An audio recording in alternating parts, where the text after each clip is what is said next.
In the 1860s, one of France's most respected historians, a guy who basically spent his entire life just immersed in these dusty, dignified national archives, well, he had a deeply unsettling creative ritual. Unsettling is probably an understatement. Right. So when he found himself stuck while writing, when the words just wouldn't flow, he would occasionally leave his comfortable study, walk out into the streets, find a public convenience, a public toilet, and just stand there. Just stand there and breathe it in. Exactly. He would purposefully breathe in the stench. He wanted to get as close to absolute visceral disgust as humanly possible, just to fuel his writing. It is such a wild, visceral image. It really is. And today, for you, the listener, we are embarking on a custom-tailored deep dive into a philosophy that argues this bizarre urge, this terrifying magnetic pull toward the disgusting, the destructive, the evil. Well, it isn't a flaw in human nature. No, not according to this theory. Right. According to the French philosopher Georges Bataille and his really explosive 1957 book, Literature and Evil, this pull is actually the only way to create a true masterpiece. And, the stakes he is laying out here are massive. This goes so far beyond how we critique a poem or, analyze a novel in an undergraduate seminar. It's not just literary theory. Exactly. By looking closely at 8 major authors, Bataille is forcing us to question the very foundations of morality, the relentless mechanics of capitalism, and, honestly, how humanity fundamentally faces the abyss. The abyss. That is a heavy word to drop this early. It is, but he makes the case that literature, like essential, authentic literature, is inherently guilty. It is childish, it is puerile, and it is completely inseparable from evil. And if you try to sanitize it... Yeah, if you try to make literature purely good and useful for society, it becomes incredibly, painfully boring. Which completely upends the way most of us are taught to consume culture, right? Usually there's this underlying expectation that reading a great classic is going to be good for you. Right, like taking your vitamins. Yeah, exactly. It's framed like eating your vegetables or putting money into a retirement account. You read a dense book, you absorb some profound moral lesson, and you walk away a better, more civilized, highly optimized person. And Bataille is looking at that exact attitude and just saying no. Right. He's saying reading transgressive literature is like strapping yourself into a roller coaster. You don't get on a roller coaster because it's practical. No, or because it helps your career. Yeah, you get on it because you actively desire the terrifying drop. You want that brush with danger. But wait, let's look at the timeline here, because I think this is where people might get tripped up. Okay, sure. This book was published in 1957. Is he saying we should be evil in our real lives? Is this just some edgy intellectual justification for acting like a terrible person? No, definitely not. That is a really important distinction to make right out of the gate. Bataille never, ever endorses evil in the real world. Okay, good. That's a relief. Yeah, he is not giving anyone a license to go out and harm people or dismantle society. What he's doing is coldly and fairly impartially dissecting our psychological and cultural complicity with the dark side of the human experience. Implicity. So he's saying we're all somewhat drawn to it, even if we don't act on it? Exactly. He's exploring how literature acts as this vital, sovereign, almost quarantined space. It's a space where we can, and honestly must, confront the destructive forces that polite society forces us to repress every single day just so we can function. Just to keep the trains running on time. Right. Well, before we even get into the specific authors he uses to build this case, and I know we're talking about heavy hitters here like Emily Bronte, William Blake, Kafka, we really have to understand the mind that conceived this argument. The man behind the curtain. Yeah. We need to look at the historical crucible this was forged in. Because Bataille wasn't just observing this from some ivory tower, was he? Yeah. Who is Georges Bataille in his actual day-to-day life? The contrast between his outer life and his inner life is frankly fascinating. So Georges Bataille lived from 1897 to 1962. Okay. And if you looked at him on paper, his outward existence seemed remarkably mundane, almost comically tame for a philosopher of evil. What did he do? For much of his life, he was a curator at a municipal library in Orleans, France, and later in a few other provincial towns. Wait, he was a librarian? A librarian. He lived a very quiet, structured day-to-day existence, just stamping books and managing archives. That is the classic trope, right? The mild-mannered librarian hiding this incredibly chaotic secret life. That's exactly what it was. Underneath that cardigan was a profoundly explosive, turbulent inner world. I mean, he was a novelist, a philosopher, an essayist. And he was involved in some pretty radical circles, right? He moved on the fringes of the Surrealist movement in Paris. He founded a highly respected literary and philosophical review called Critique back in 1946. Okay, so he was deeply embedded in the intellectual scene. Very much so. Bataille belonged to a generation that really felt they were born into literary life via what he called the tumult of surrealism right after the First World War. And we have to remember, that post-WWI era in Europe was just a powder keg. Millions of people had just died in the mud of the trenches for what seemed to them like absolutely nothing. Total devastation. Yeah. The old world order was broken, so these young intellectuals felt like everything needed to be completely remade from scratch. Right, and for Bataille and his peers, traditional literature felt suffocating. It almost felt complicit in the horrors of the war. Because it represented the establishment that sent them to die. Precisely. They felt that writing was pregnant with revolution. But where Bataille broke from some of the mainstream surrealists, like their de facto leader, André Breton, was that Bataille didn't just want irrational chaos for the sake of chaos. Like he didn't just want to paint melting clocks and call it a day. Exactly. He didn't just want to write down his weird dreams and say, look, art. He was searching for a clarity of consciousness. Clarity of consciousness. What does that mean in this context? It means he wanted to look the chaos right in the eye. He wanted to analyze it and understand our attraction to it, rather than just surrendering to it blindly. And we really have to zoom in on the exact moment Literature and Evil was published because the timing is so critical. It's 1957. Right. France is just staggered out of the Second World War. I mean, they've lived through the Nazi occupation, the profound shame of the Vichy regime's collaboration. The internal conflicts of the resistance, which were incredibly bloody. Yeah, and of course, the horrifying, just unfathomable revelations of the Holocaust, the absolute worst of humanity, the most mechanized industrial evil imaginable, had just been on full display. And that historical trauma is basically the invisible ink on every single page of this book. The very categories of civilization and barbarism that the West had relied on for centuries had been completely shattered. You can't just go back to normal after that. Exactly. How do you sit down and write a polite, civilized novel about good manners after Auschwitz? You simply cannot. It would feel absurd. It would be grotesque. Bataille felt that insisting on confronting what he called an acute form of evil wasn't some theoretical exercise. It was a mandatory, visceral response to a world that had just proved how thin the veneer of civilization actually was. Yeah, but I'm going to push back on that logic a bit because it seems entirely counterintuitive to me. How so? Well, if the world had just witnessed ultimate devastating evil in WWII, why on earth would you argue for literature to embrace it? Okay, I see where you're going. Look at someone like Jean-Paul Sartre. He was Bataille's contemporary, arguably the most famous philosopher in the world at that time. Oh, absolutely. Sartre was out there arguing for committed literature. The idea that writing must serve a political utility. It must fight for justice, advocate for the oppressed, basically help rebuild a moral society. Sartre wanted literature to be a tool for good. So why is Bataille arguing for what he basically called irresponsible literature? That tension you just described, that is the defining French intellectual debate of the 1950s, and it's crucial for understanding Bataille. So they were fundamentally opposed on this. Completely. Sartre believed deeply in political engagement. If you are a writer, Sartre argued, you have a platform, and you have a moral duty to use it to advocate for a better world. Which makes sense. It sounds very noble. It does. But Bataille fundamentally disagreed with the premise that literature could be subjugated to utility. Wait, subjugated? Like he thought making it useful was degrading it. Yes. He believed that the moment you subordinate literature to a political cause, even a really righteous, noble cause, you destroy its essence.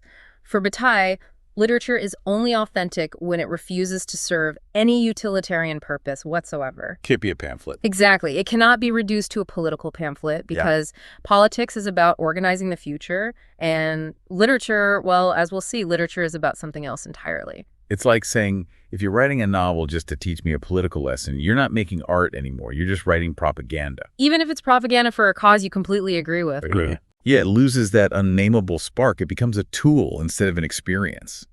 Bataille felt that humanity's deepest, most uncomfortable truths simply couldn't be contained within the neat, rational boundaries of political activism or moral instruction. Activism needs clear answers. Right. Activism requires clear answers, but literature requires lingering in the dark questions. I love that phrasing, lingering in the dark questions. Yeah. Which leads us directly into the core concepts of his book.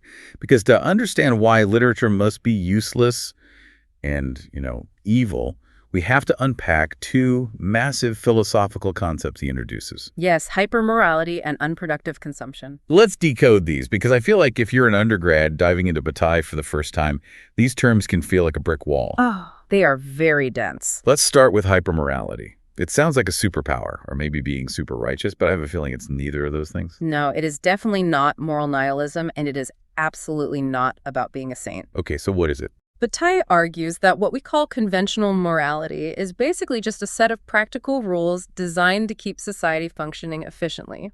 Like don't steal. Right. Don't steal, don't kill, pay your taxes, go to work. It's an adherence to rules strictly for the sake of survival and utility. It's the social contract.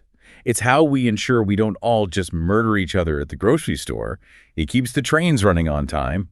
But hypermorality, according to Bataille, demands something much more complex than just blind obedience. Okay. True morality requires what he calls a complicity in the knowledge of evil. Complicity in the knowledge. Yes. You cannot just blindly follow the rules, having never experienced temptation, and call yourself a deeply moral person. Because you haven't been tested? Exactly.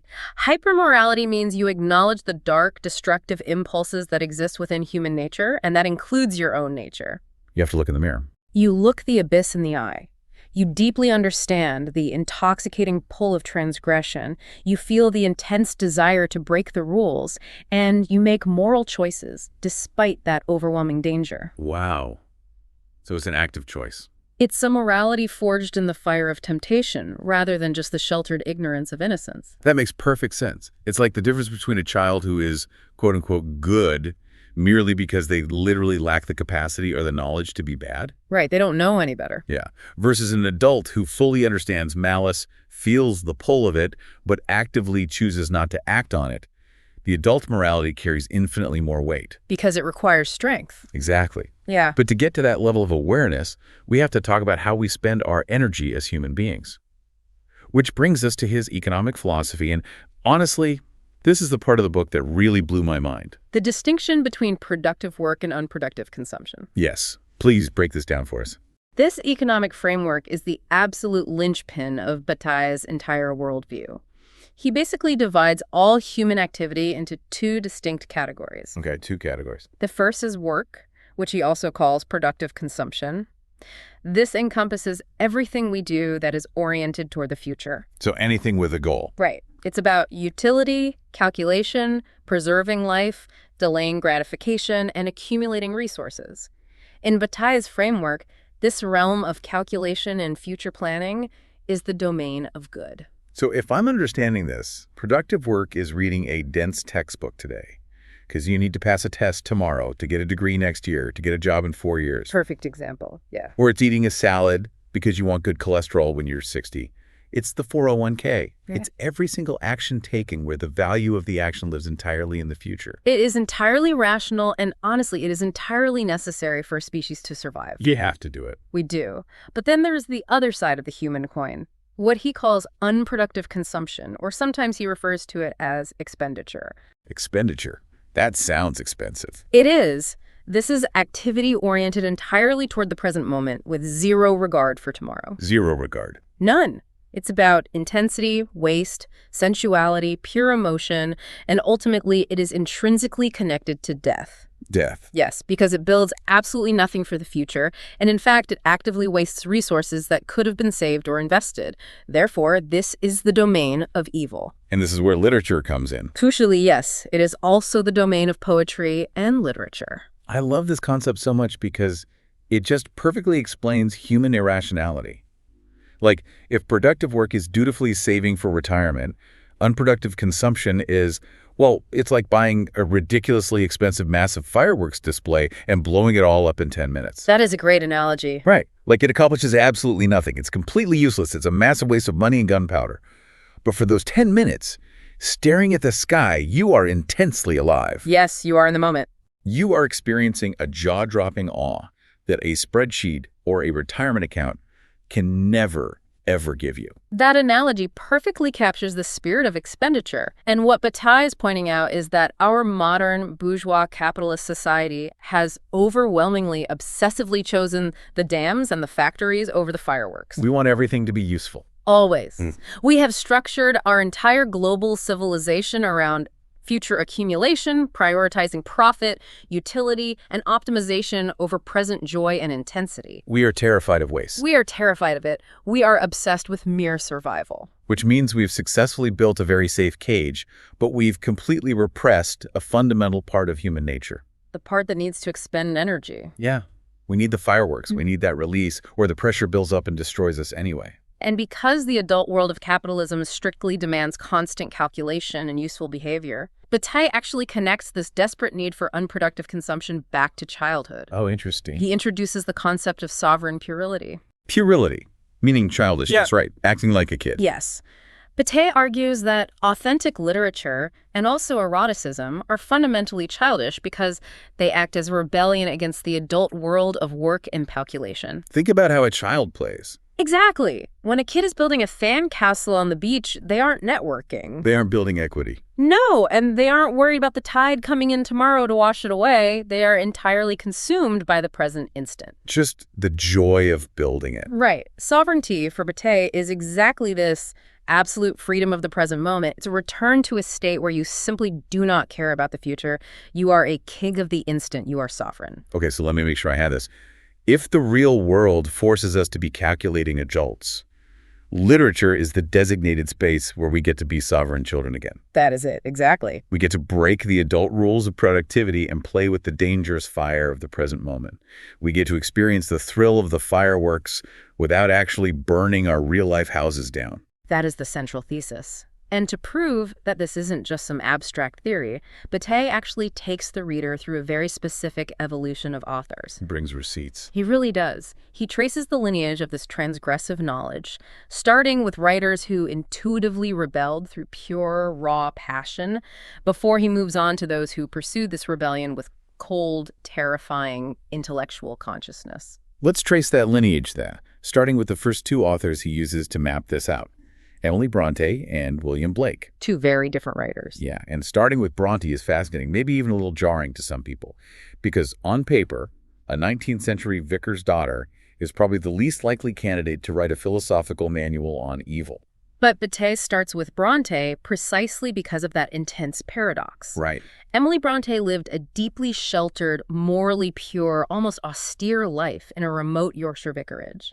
She was severe, she was fiercely private, and entirely devoted to her family and her domestic duties. She was the picture of Victorian morality. Outwardly, yes. Yet out of that extreme isolation and outward purity, she wrote Wuthering Heights. Which is wild. A novel that fathoms the absolute darkest, most violent, and most obsessive depths of human passion. So how does Bataille explain that disconnect? How does the quiet pastor's daughter conjure a character as demotic and destructive as Heathcliff? He argues that because her outward life was so restricted, her imagination was entirely unfettered by the practical compromises of the real world. She didn't have to water it down. She didn't have to dilute her vision for polite society because she barely interacted with polite society. Bataille analyzes Wuthering Heights as a profound drama about the tragic violation of the law. The law of society. Yes. Consider the setting and the characters' childhoods. Catherine and Heathcliff run wild on the Yorkshire moors. For Bataille, the moors represent a kingdom of innocent sovereignty. That childish freedom of the present moment we just defined. Exactly. But eventually, the adult society intervenes. Reason, calculation, and social mobility, which are all represented by the character Edgar Linton and his comfortable estate, Thrushcross Grange, well, they force Catherine and Heathcliff apart. The adult world intrudes. And Catherine makes a calculated choice.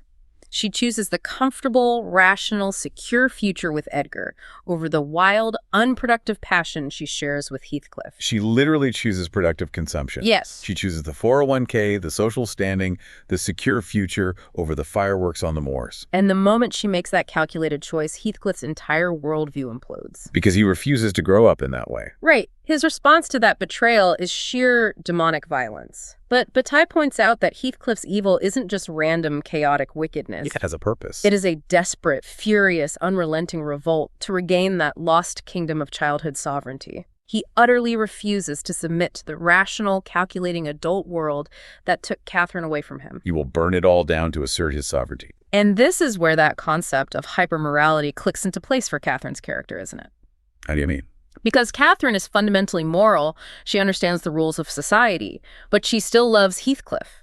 She famously declares, "I am Heathcliff." She doesn't love him despite his evil or his violence. Right. She is drawn to him specifically because his unyielding, destructive passion represents the absolute sovereign freedom that she traded away for a polite marriage. Wow. So her love is a form of hypermoral complicity. Yes. She knows the danger, she knows it's wrong by society's standards, but the pull of that sovereign energy is just too strong. I have to jump in here and play the skeptic, though, because I can hear modern readers cringing at this. Oh, I'm sure. Isn't there a very real danger in this analysis?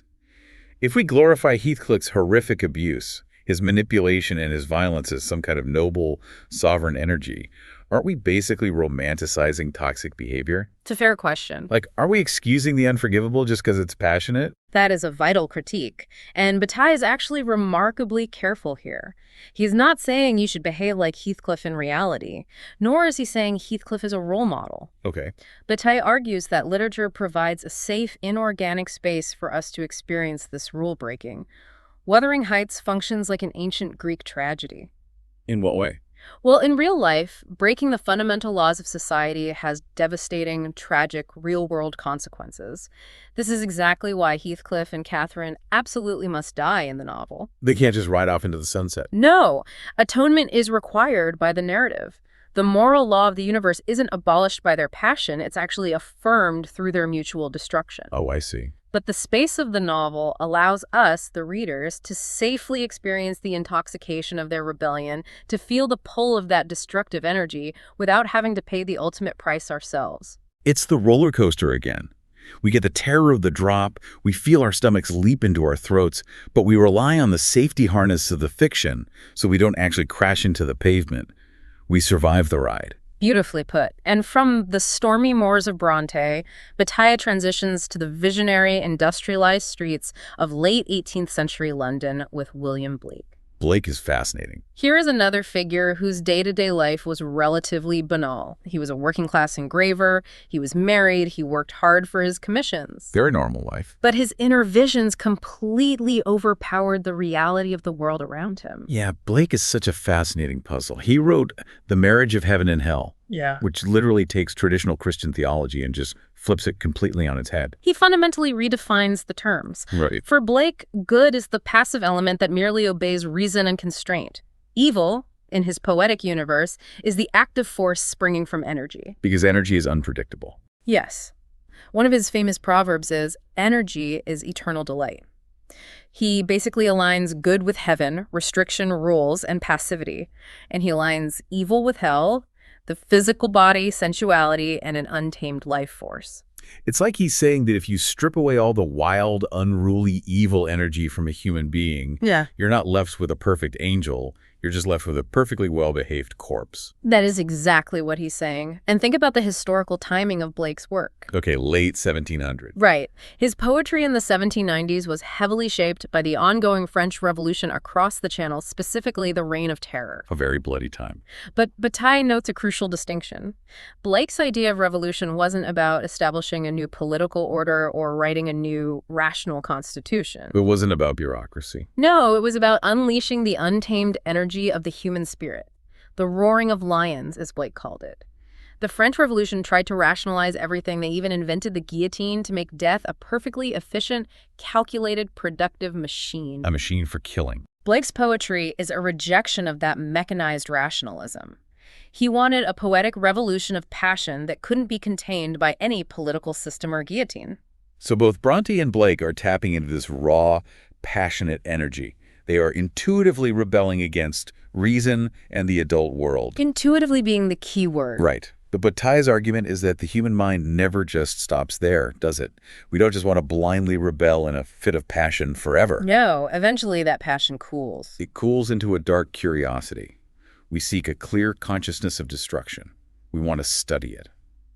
Which perfectly bridges us to the historian Jules Michelet and the terrifying Marquis de Sade. We are moving from the passionate rebellion on the moors to cold, clinical curiosity in the dungeon. And this is where Bataille's exploration of evil becomes significantly more challenging, I think. Oh, without a doubt. Let's look at Jules Michelet first. Yeah. As you mentioned in the intro, Michelet was not a poet or a novelist. He was a highly respected 19th century historian who wrote a famous, sweeping book on the history of witchcraft called La Sorcière. So why does Bataille include a historian in a book about transgressive literature? Because Michelet looked at the history of the witch trials not just as a tragic miscarriage of justice, but as a profound exploration of humanity's relationship with evil.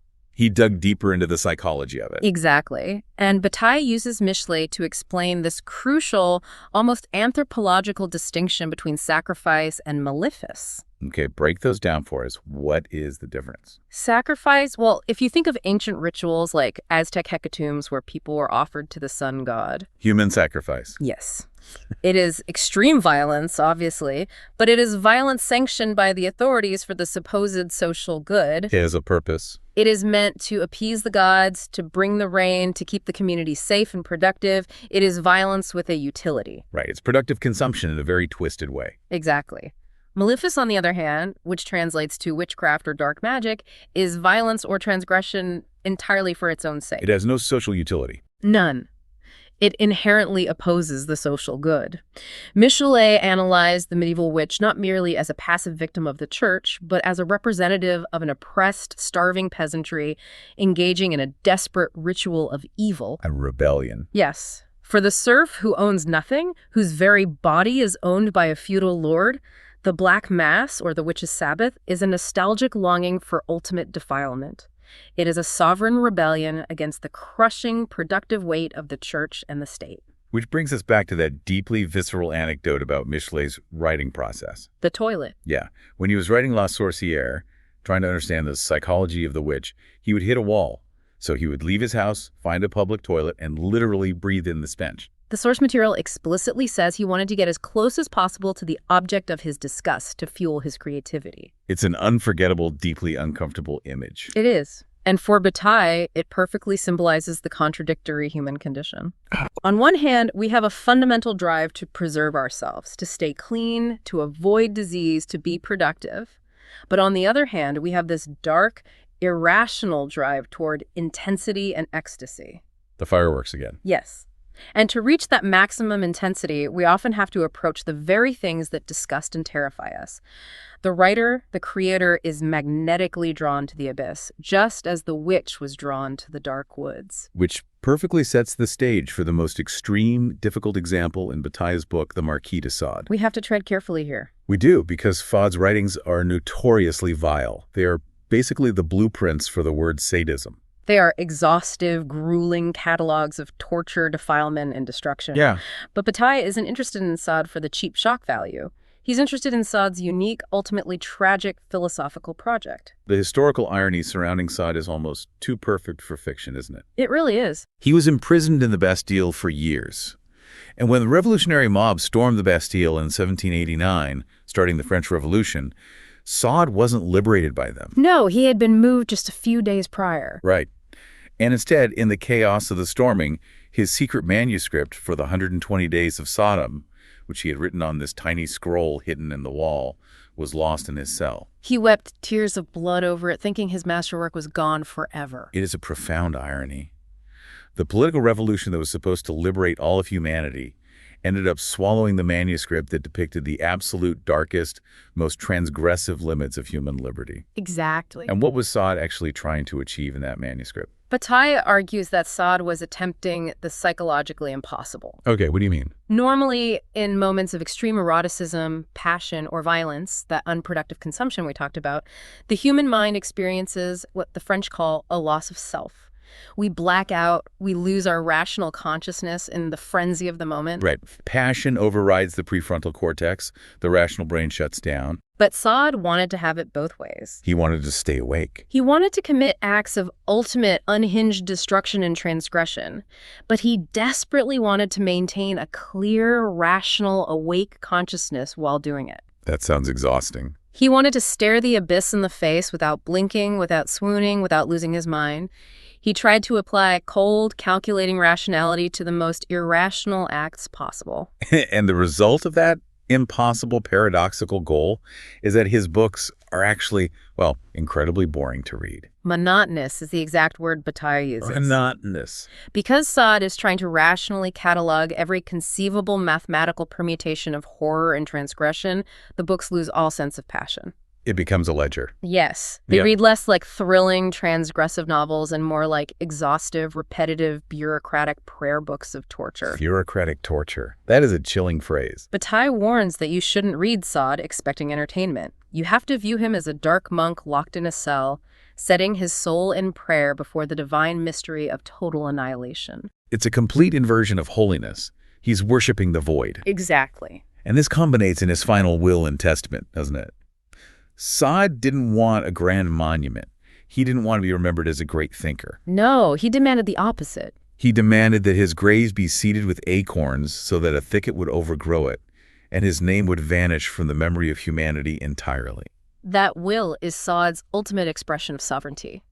He actively rejected the productive legacy of being remembered in the future. He embraced total erasure. He wanted to be consumed completely by the void, leaving absolutely nothing behind for society to utilize. Let's take a collective breath, because Saad is incredibly heavy. Very heavy. We've gone from passionate rebellion on the moors to cold, rational destruction in the Bastille. But as we move out of the 18th century and into the 19th and 20th centuries, the world fundamentally changes. Industrialization happens. Exactly. We get industrial capitalism, we get massive factories, sprawling railways, and suffocating bureaucracies.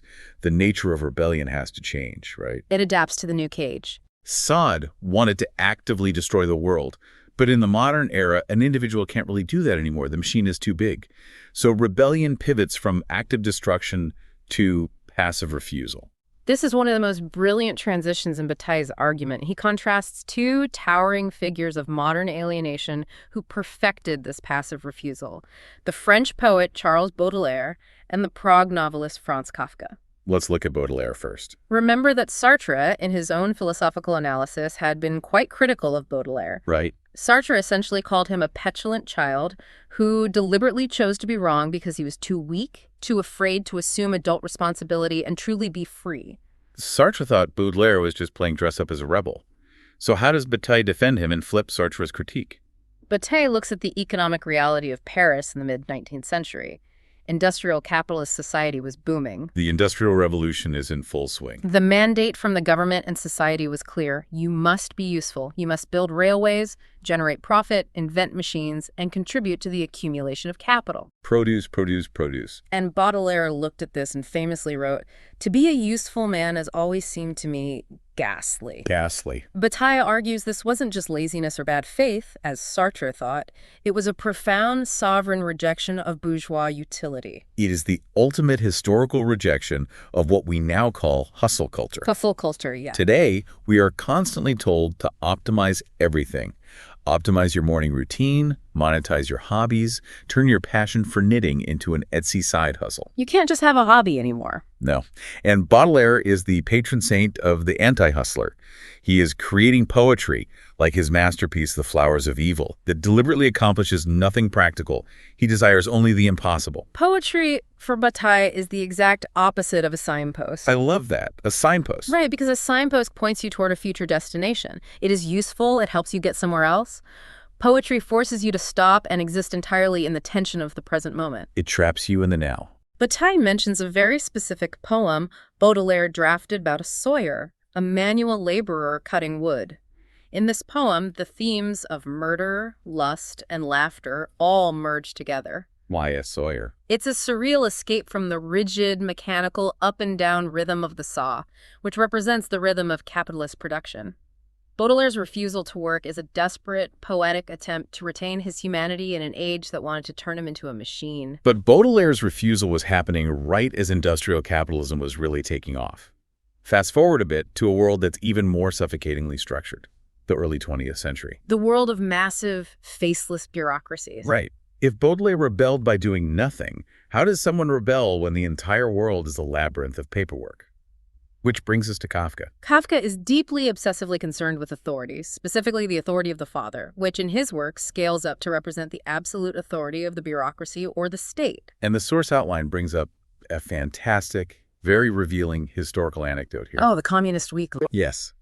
A communist weekly actually published an article posing the question, should Kafka be burnt? Which sounds completely insane to us now. Why would a mid-century political movement want to burn Franz Kafka's books? Because communism, especially in that specific mid-century context, was entirely about collective action, social utility, and building a specific utopian future. It was a project. It was the ultimate productive ideology. Kafka's work, however, offers absolutely no political solutions. It offers no useful action. His characters are just stuck. They are trapped in endless labyrinths. They never overthrow the government. They just get lost in the paperwork. So from a strictly utilitarian political standpoint that wants to change the world, Kafka is useless. He is a dead end. But for Bataille, that absolute uselessness is the very core of his genius. It's his sovereign puerility. Exactly. Think about Kafka's heroes, like the character K in The Castle or The Trial. They act remarkably like stubborn children. They just keep asking why. They demand recognition from an unyielding, irrational adult authority, whether that's the law, the castle officials, or the father figure, but they refuse to play by the adult rules. They won't compromise. They won't just grease the wheels to get what they want. They insist on a truth that doesn't fit the bureaucratic forms. And because they stubbornly refuse to compromise with the adult world, they almost always end up completely destroyed. And this is where Bataille uncovers something incredibly profound, quite dark, about Kafka's psychology. Okay. He points to a specific diary entry where Kafka describes the agonizing struggle of his writing and his isolated life.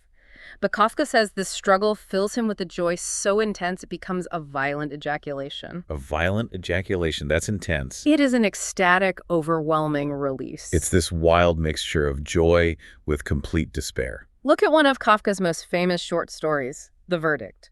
A father gets into an argument with his son and inexplicably condemns his son to death by drowning. Just out of nowhere. The son, rather than fighting back or running away, obediently accepts the sentence, runs to a bridge, and drops himself into the water. He just does it. Bataille argues that, for Kafka, death becomes the only way to maintain his sovereignty without finally submitting to the useful demands of the adult world. It's a dark, tragic joy. Because he escapes. He surrenders to the authority, but by dying, he permanently escapes its utility. You can't put a dead man to work. He beats the system by letting the system kill him. It is incredibly bleak, but it perfectly illustrates Bataille's idea that true freedom, true sovereignty, simply cannot coexist with the calculating, productive demands of society. It's an absolute impasse. But this raises a massive question. If Kafka finds joy in the dark release of death, can we ever really separate the light from the dark? Are good and evil just completely distinct spheres? Not according to the next author. Right. Bataille addresses this by looking at an author we usually associate with tea, madeleines, and high society gossip, not with evil. Marcel Proust. Proust is a brilliant, unexpected inclusion here. We know him for his monumental work In Search of Lost Time, which focuses heavily on memory, time, and the intricate social dances of the French aristocracy. He's not exactly writing horror. No, but Bataille zeroes in on Proust to show how good and evil aren't just opposites, they are locked in a desperate, inescapable embrace. How so? Proust isn't celebrating torture like Side, and he isn't diving into the abyss like Kafka. He isn't celebrating it, but he deeply acknowledges it. Proust understood that evil is the necessary defining shadow of good. Okay, give me an example from the text. Bataille highlights a very specific, incredibly shocking scene early in Proust's work involving a character named Mademoiselle Ventoux. Oh, this is the scene where she is engaging in a sexual encounter with her partner, and while doing so, she deliberately desecrates a photograph of her recently deceased father. Yes. A father whom she actually loved very much. It's an act of pure intentional sacrilege. It is deeply shocking. But Bataille's analysis of this moment is entirely counterintuitive. He argues that Mademoiselle Bentoy's intense thirst to commit this evil act actually proves her deep moral sensitivity. Wait, I need you to explain that. How does spitting on her dead father's photograph make her moral? Think about the psychology of the taboo. A truly wicked, sociopathic person wouldn't care about the photograph. It would just be paper to them. Exactly. To someone with no moral compass, they wouldn't get a thrill from defiling it because the symbol holds no weight for them. Oh, I see. The sacrilege only provides an intense, transgressive thrill because the person committing it deeply reveres the good that the father represents. They feel the immense weight of the taboo, and breaking it requires a massive expenditure of emotional energy.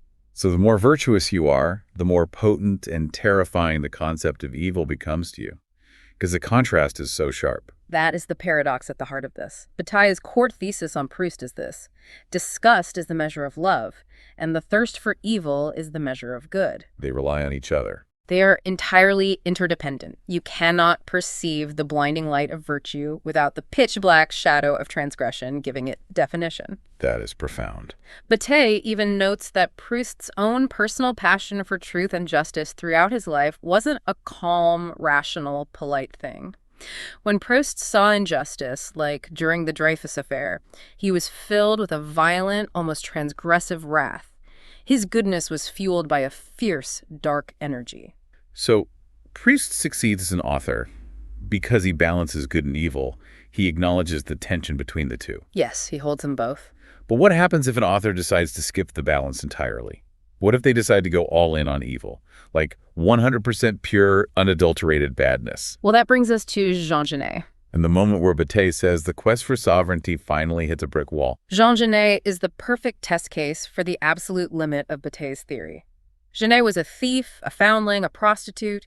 He spent much of his early life in and out of prison. He lived on the absolute margins of society. And Sartre had just written a massive, very famous biographical study called Saint Genet, arguing that Genet was the ultimate existential hero precisely because he chose to be a monster. He fully embraced his objection. Genet essentially looked at society and decided, if you say I am scum, I will be the absolute best, most glorious, unapologetic scum there ever was. I will turn it into an art form. He weaponized his marginalization. Yep. Genet deeply loved treachery. Treachery specifically. Yes. There's a famous anecdote about him willingly betraying his own friends to a police inspector. Just for the sake of it. For Genet, the basest, most sordid cowardice was aesthetically beautiful because it was a perfect, uncompromising rejection of all conventional morality. He thought he was achieving ultimate sovereignty by putting himself completely outside the moral universe, severing all ties with the good. But Bataille looks at Genet's project and says this is a complete failure. Why does Genet fail where Baudelaire or Proust didn't? This is Bataille's masterstroke in the book, and it brings his entire philosophy into sharp focus. He points out a fundamental truth about literature and humanity. Sovereignty requires communication. Communication specifically with the reader. Yes. True literature isn't just a madman shouting into a void. It is a shared communal experience. It's a dialogue. It requires a moment of profound vulnerability and connection between the author and the reader, where both acknowledge their shared human limitations, their desires, and their fears. But Genet doesn't do that. No, Genet places himself entirely outside society. He flaunts his objection, and he openly, actively mocks his reader. He basically tells the reader, I am nothing like you, and I despise you. So by refusing to connect, by saying I am a sovereign monster and you are just a stupid bourgeois reader, he burns the bridge. By refusing to communicate or share his underlying humanity, his evil becomes completely empty. It's just a posture. It's just an act. It becomes a performance. His quest for absolute sovereignty turns into solitary confinement of the self. He betrays sovereignty by trying to hoard it all for himself rather than experiencing it through the shared, vulnerable ritual of literature. That is incredibly poignant. Genet isolates himself to the point where his rebellion means absolutely nothing to anyone else. It's a dead end. A total dead end. Which brings us to the final and perhaps most important question of this deep dive. What is the lasting impact of this heavy, paradoxical, undeniably brilliant book? What did people actually think of Literature and Evil when it hit the shelves in 1957? The critical reception was incredibly polarized, as you might expect for a book that calls literature evil. People were upset. Many critics called it dreadful, they called it obscurantist, and they heavily complained about Bataille's dense, sometimes contradictory prose. I mean, they're not wrong about the prose. If you're an undergrad reading this, it is a tough, dense read. It requires a lot of patience, yes. But even his harshest detractors had to praise its terrifying competence. He was dismantling their assumptions with surgical precision. And it had a lasting impact. Its legacy is truly massive. Bataille essentially laid the philosophical groundwork for the entire post-structuralist movement in France that would explode in the 1960s and 70s. Oh, wow. Thinkers like Michel Foucault, Jacques Derrida, and Julia Kristeva built heavily on his ideas of transgression, the limits of language, and how societal power structures dictate what is considered good and useful. Foucault, especially. Right, Foucault's work on madness and the prison system owes a massive debt to Bataille's theories on how society locks away the unproductive elements of humanity. So, bringing this all home for you, the listener, how do we apply Bataille's mid-century French philosophy to our lives today, specifically regarding modern creative consumption? Because we don't live in 1957 Paris. We live in a world that is even more obsessed with what Bataille would call productive consumption than he could have ever imagined. It's everywhere. We read self-help books specifically to optimize our morning routines. We listen to audio at 1.5 speed. Yes, so we can absorb information faster to network better at our corporate jobs. We watch documentaries, so we have smart things to say at dinner parties. Everything, even our leisure, is a tool for self-improvement, branding, or profit. And in that highly optimized, aggressively useful environment, choosing to deeply engage with transgressive art, with profound tragedy, with horror, or with challenging, uncomfortable literature is a radical act of unproductive consumption. Blowing up the fireworks. Exactly. Reading dark literature acts as a necessary modern ritual. We desperately need this space. It allows us to step outside our calculated, survival-obsessed 9-to-5 lives. It's a release valve. We can experience the ecstasy, the terror, and the boundary-breaking freedom of the abyss, but we can do it safely within the confines of a book or a movie theater. And by doing that, we don't become worse people. Reading Stephen King doesn't make you a murderer. Bataille argues we return from that literary abyss with a hypermoral clarity. It doesn't license real-world violence. Actually, it inoculates us against it. Because we faced it. By acknowledging our own shadow, our own capacity for transgression and dark thoughts in the safe space of art, we become more whole, we understand ourselves better, and ultimately we become more genuinely moral because our morality is a choice, not just blind obedience. That is a staggering way to look at why we love dark stories. We aren't broken for liking true crime or terrifying horror movies or deeply tragic novels. We are just exercising that sovereign, childish part of ourselves that refuses to just be a compliant cog in a productive machine. It's a necessary rebellion. Thank you for joining us on this intense intellectual journey today. To summarize Bataille's grand theory, literature isn't supposed to be a moral instruction manual to make you a better worker. It is the ultimate guilty shortcut to understanding our most savage and sovereign selves. It is the one place where we are allowed to be beautifully, terribly, completely human. I want to leave you with a final challenge. Think about the last piece of art, a book or a movie that truly disturbed you. Did you turn away from it simply because you thought it was bad? Or did you turn away because it awakened a sovereign, childish energy inside you that your adult, calculating mind couldn't control? The next time you feel that profound discomfort, remember Bataille. The abyss isn't just staring back at you, it's inviting you to communicate. Keep chasing those hidden nuggets of knowledge. We'll see you next time.